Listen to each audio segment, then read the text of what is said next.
मैंने उस दिन एक और घोषणा की थी, सोनीपत से ही की थी।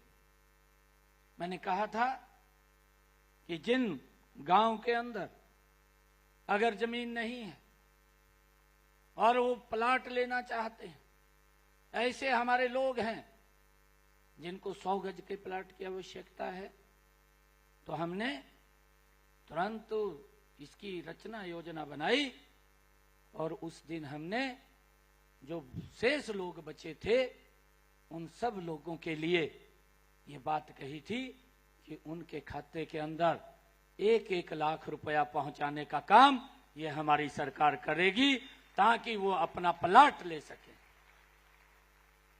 उसके लिए हमने डेट भी तय कर दी है। एक किसी प्रकार का कार्यक्रम उसका आयोजन करके उनके खाते के अंदर 1-1 लाख रुपया पहुंचाने का काम ये हमारी सरकार करेगी ताकि गरीब व्यक्ति को इस बात की चिंता न रहे कि उसे अपने प्लाट के ऊपर मकान बना सके।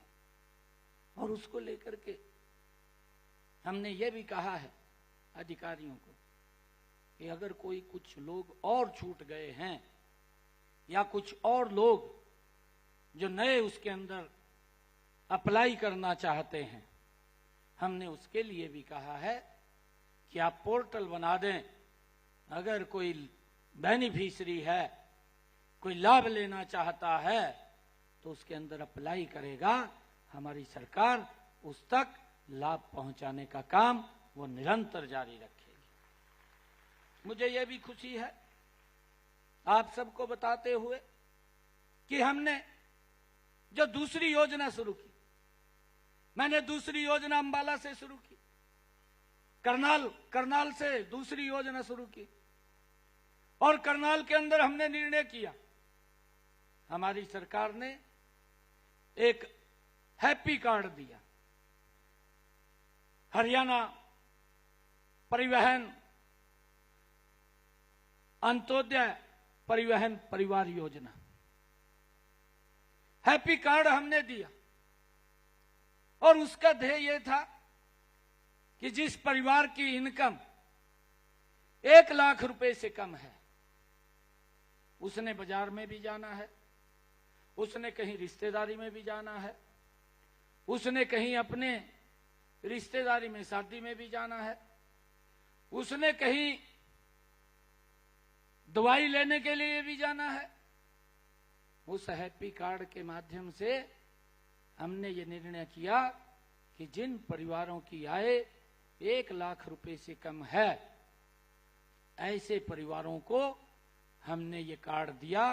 और ऐसे ये परिवार हरियाणा प्रदेश के अंदर 23 लाख परिवार थे जिनको हमने 84 लाख लोगों को ये कार्ड देने का काम किया। लगातार हमारी सरकार उन तक ये कार्ड पहुंचाने का काम कर रही है और ये निर्णय हमारी सरकार ने लिया कि वो व्यक्ति उस कार्ड के ऊपर 1 साल के अंदर 1000 किलोमीटर तक फ्री में यात्रा कर सकेगा, उसको कोई भी पैसा किराए के लिए नहीं लगेगा। ये सुविधा हमने तीसरा योजना जो शुरू की है, हमने तीसरी योजना ये शुरू की है हर घर मुफ्त बिजली योजना। इस योजना का शुभारंभ किया है। 2 किलोवाट का सोलर पैनल लगेगा और उसके लिए हमने उसको ऑनलाइन खोल दिया है कि जिन परिवारों की आय 1,80,000 रुपए से कम है वो परिवार उसमें एंटर कर सकता है, उस योजना का लाभ ले सकता है। और हमने उस योजना के माध्यम से हमारी सरकार ने निर्णय किया कि जो उस सोलर पैनल के ऊपर खर्चा आएगा वो खर्चा 1,10,000 रुपए का आएगा। और हमारी सरकार ने निर्णय किया कि 60,000 रुपया नरेंद्र मोदी देगा, 50,000 रुपया मैं दूंगा। किसी भी व्यक्ति को कोई पैसा नहीं लगेगा और उसके घर के ऊपर वो सोलर पैनल लग जाएगा। और जो हमने कहा है, जो ये योजना बनी है कि उसका बिजली का बिल वो 0 हो जाएगा, उसका कोई बिजली का बिल नहीं आएगा। और जितनी बिजली बचेगी उसको सरकार खरीदेगी और उस बिजली का पैसा भी उस परिवार को मिलेगा, उस व्यक्ति को मिलेगा। इस सरकार को हमने, इस योजना को हमने गरीब के साथ जोड़ने का काम किया।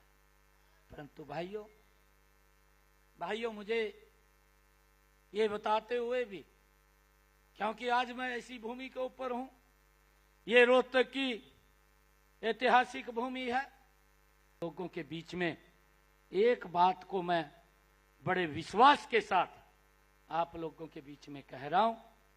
ये कांग्रेस के लोग, ये कांग्रेस के भर्ती रोको गैंग के लोग, मैं आज स्पष्ट कह रहा हूं, उन लोगों को एक बात कहना चाहता हूं, हमारी सरकार हरियाणा प्रदेश के गरीब लोगों के साथ कंधे से कंधा मिला करके खड़ी है।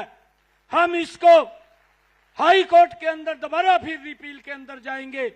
अगर हमारी बात को नहीं माना गया तो विधानसभा के अंदर कानून बना करके गरीब व्यक्ति को 5 नंबर देने का काम हमारी सरकार करेगी। हम पीछे हटने वाले नहीं हैं। हमने इस बात को स्पष्ट रूप से कहा है। अरे ये तो पहली बार हुआ है कि आज गरीब को बिना पर्ची, बिना खर्ची के नौकरी मिल रही है। नहीं तो भूपेंद्र सिंह हुड्डा के कार्यकाल में तो गरीब व्यक्ति भाइयों ये सोच भी नहीं सकता था भाइयों वो गैस का सिलेंडर देने का काम करेगी। और रीजनल दाम के ऊपर मैंने अधिकारियों को कहा है कि इसके ऊपर आप पूरी योजना आप बना लीजिए और बना करके हमारा ध्येय है कि गरीब व्यक्ति को लाभ पहुंचाना चाहिए। और मुझे खुशी है बताते हुए आप लोगों के बीच में, यह हमारी सरकार थी। मनोहर लाल जी मैं देखता था किसी भी जनसभा के अंदर अगर वो जाते थे, वो जनसभा में जाकर के एक बात बोलते थे कि कोई माता बहन भाई जिसके घर के अंदर गैस का कनेक्शन सिलेंडर नहीं है वो हाथ खड़ा करे, ये पूछते थे। और अगर कोई माता बहन हाथ खड़ा कर लेती थी, आदेश देते थे, डीसी महोदय को बोलते थे कि 24 घंटे में इसके घर में गैस का कनेक्शन सिलेंडर चला जाए, नहीं तो 24 घंटे के बाद उसको कहते थे उसके घर से उठा लाना। यह हमारी सरकार का भाइयों काम करने का तरीका था। हरियाणा के अंदर भी ये आंकड़ों का खेल होता है। आज भी हरियाणा के अंदर हमारा वोट परसेंटेज वो कांग्रेस से ज्यादा है, हमारा वोट कांग्रेस से ज्यादा है। आंकड़ों का खेल हो जाता है, कई बार वोट परसेंट भी ज्यादा होता है और जब आमने सामने की कोई टक्कर हो जाती है उसके अंदर इनकी सीटें कुछ निकल आई। ये राजनीति में होता है।